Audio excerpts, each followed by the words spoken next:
Jadi, jadwal imunisasi di Indonesia mengikuti rekomendasi IDAI 2024 dan Kemenkes 2005, bayi yang baru lahir mendapatkan hepatitis B, dosis 0, dan polio 0 dalam 24 jam pertama. Jadi, lalu BCG diberikan sebelum usia 1 bulan. Jadi, pada usia 2-4 bulan diberikan DTP, HB, HIB, polio, PCV, dan rotavirus sesuai jadwal. Usia 9 bulan diberikan vaksin campak rubella atau MR.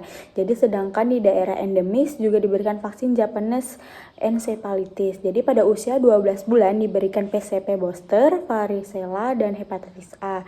Jadi kemudian pada usia 15 sampai 18 bulan anak mendapatkan booster DTP, HB, HIB, polio, dan MR kedua. Jadi setelah itu vaksinasi dilanjutkan dengan influx tahunan, tifoid, HPV untuk remaja, serta booster TD atau TDAP di usia sekolah.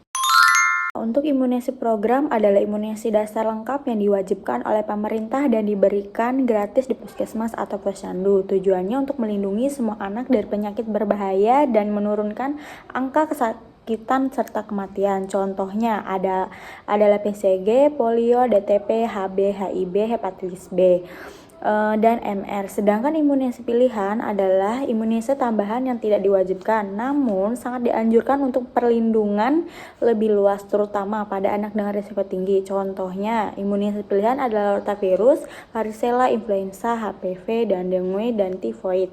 Imunisasi ini umumnya berbayar dan bisa diperoleh di rumah sakit atau di klinik. Nah, sebelum imunisasi diberikan, tenaga kesehatan harus melakukan screening untuk memastikan keamanan anaknya. Langkah ini mencakup pengecekan usia dari riwayat imunisasi, dan pemeriksaan kondisi kesehatan anak, serta menanyakan apakah ada riwayat alergi atau reaksi berat terhadap vaksin sebelumnya. Nah, jika anak sedang mengalami demam tinggi atau sakit berat, imunisasi biasanya ditunda. Namun, jika hanya mengalami batuk pilek ringan, imunisasi masih bisa diberikan. Nah, setelah itu, orang tua diberikan penjelasan mengenai manfaat imunisasi, resiko, dan kemungkinan ada efek samping, lalu diminta persetujuan atau informed consent. Nah, sebelum vaksin disuntikan. Nah, tidak semua anak bisa langsung mendapatkan imunisasi. Jadi karena ada kondisi yang menjadi kontraindikasi, jadi kontraindikasi ini absolut meliputi riwayat atau alergi berat terhadap vaksin atau komponennya. Sedangkan kontraindikasi relatif atau sementara antara lain demam tinggi, penyakit akut berat, gangguan imun berat pada vaksin hidup, serta kehamilan untuk vaksin tertentu. Jadi dengan mengetahui indikasi kontra ini, tenaga kesehatan dapat menghindari resiko berbahaya yang mungkin terjadi pada anak. Rantai dingin adalah sistem penyimpanan dan distribusi vaksin yang menjaga suhu tetap stabil antara 2 derajat Celcius sampai 18 derajat Celcius. Suhu ini penting agar potensi vaksin tetap terjaga dari saat diproduksi hingga disuntikan ke anak. Jika vaksin terpapar panas, beku, atau cahaya matahari, efektivitasnya bisa berkurang bahkan hilang. Jadi oleh karena itu fasilitas kesehatan menggunakan kulkas khusus, vaksin karir atau cold box, dan termometer untuk memastikan suhu tetap sesuai standar.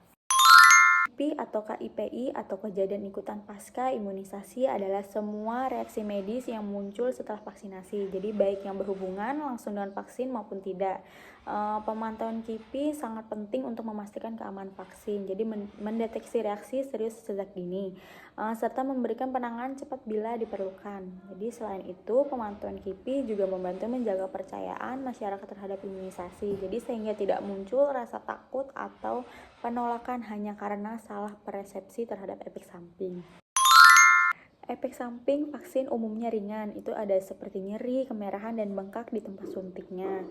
Kondisi ini bisa diatasi dengan kompres dingin atau obat pereda nyeri ringan. Beberapa anak juga dapat mengalami demam ringan, rewel, atau lesu yang dapat ditangani dengan cukup cairan, pakaian tipis, dan obat penurun panas. Jadi bila suhu lebih dari 38,5 derajat Celcius, reaksi alergi ringan seperti gatal atau ruam bisa diberi antihistamin, sementara reaksi berat seperti anafilaksis sangat jarang. Jadi namun bila terjadi harus segera diberikan suntikan adrenalin dan dirujuk ke fasilitas gawat darurat.